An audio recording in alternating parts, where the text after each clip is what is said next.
abana Nazir Mononya amulabyeko tokuba amulabyeko soko sabuke mwango. Banaange, ladies and gentlemen, thank you so much for streaming live today. Nyondo Media Youtube. Anti mwana Nyondo Rozet yanchi aziza onaku oralero shosi yange ndi mugenyi. Thank you so much for streaming. Tusimbule. Ebintu bino wabiyigirawa. Ebyokusabuliza. Masala akanyaka. Bakusala akanyaka. No, just ndibwo enjo. That's how I am. Nakulabbulo. Nada sokusubira mu mazina ge. Nakulabyemu.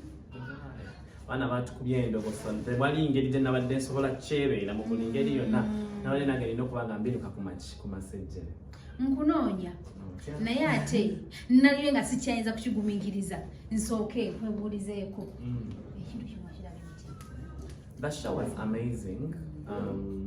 Bwe mbanga kyensinga otegeera, I don't want to go so much into details because mnange abantu abamu bayinza okumisquotinga naye nga kyensinga otegeera nti Katonda yali yakiwandiika because nze ndi muntu wamukkiriza ndi musajja musiraamu abirivingira ku Katonda nti kyonna kyonna ekiba kyakuba olw'essaawa ne Rozet Katonda yakitegeka nti kiraba Rozet ajja beera wano so buli omu kye yafunye kye kyabadde ekikye. Yes, so siraba wati I don't expect any kind of kutoma wasiwasi because okujjako nga toli mukkiriza omuntu omukkiriza alina okumanya nti ono yafunye ababe bebadde abe nange nenfuna abange. But I want to thank the audience we had. It was so amazing. I loved the vibe. It wasn't my vibe. It was a new whole experience. Naye nasimye because nanyumiddwa suna benne bazira abantu kubyo muziki like I got to nafunye chance okufuna kwa new feeling. Nagezo okulabanga omuzina lutande kubali nengo oli mali kusadi nengamba mwana ono kibadde kitya ngantabuse ye Nazir ngumanya obulungi ennyo awai nange bajjajja banninye nentabuka nembe nyimba zaabo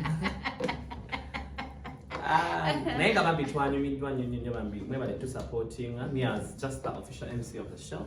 I enjoyed everything. I enjoyed working with Mr. Ambassador Tony and Suna Ben. I enjoyed everyone. When it was cool vibes.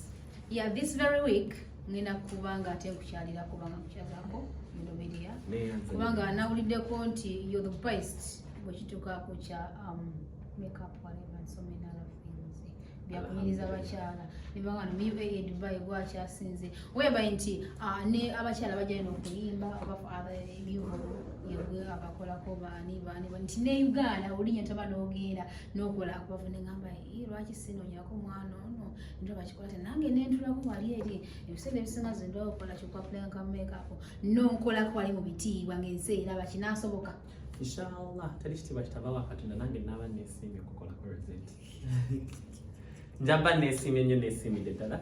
Okay, so mutulinde this very week ngenda kuba naye era nga akolako mu bitiibwa ebyamanyi nnyo ebyawaggulu ennyo tulabe kituufu ddala kyeboogera kituufu yabikola oba bagenda nobera bimukolera ne bagenda wene bagamba nti ate yabikoze naye nga si yabikoze. So this very week nga si mensioniza lunaku tugenda kubanga ate mubaleetera. Thank you so much, Rozet. You're welcome. Kale, nianza nyo. Okay.